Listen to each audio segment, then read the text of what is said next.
আসসালামু আলাইকুম, welcome to Sohan pigeon blog. আশা করি সবাই ভালো আছেন।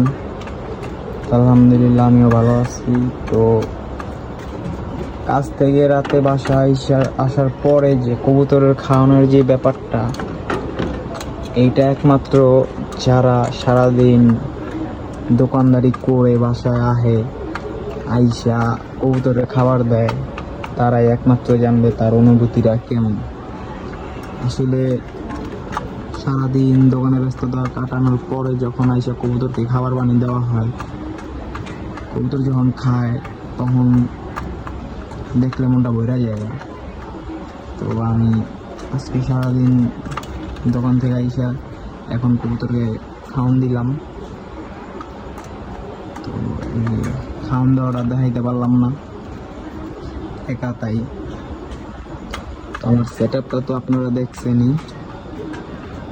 ডাবটি কিন্তু পুরোপুরি খালি, ডাবটির ভিতরে কিছু নেই। ডাবটির ভিতরে আপনার আমার আড্ডা আছে, এটা এই কাঠেরটা শুধু শুধু লাগিয়েছে, এটা খুলে আলাম।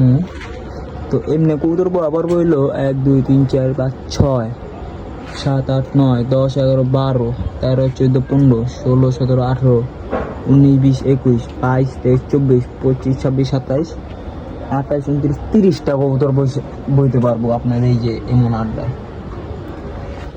তো দাপিটার সাইজ তো বলা হয় নাই কখনো, তো বইলা দেই।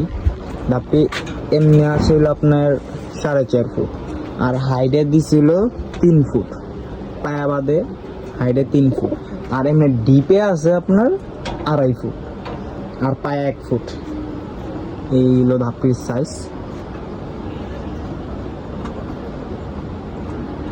আর এখানে একটা খাঁচাই সেট করছি, কারণ বেশি কবুতর থরে দিব না, বেশি কবুতর থরে দিলে ঝামেলা হয়।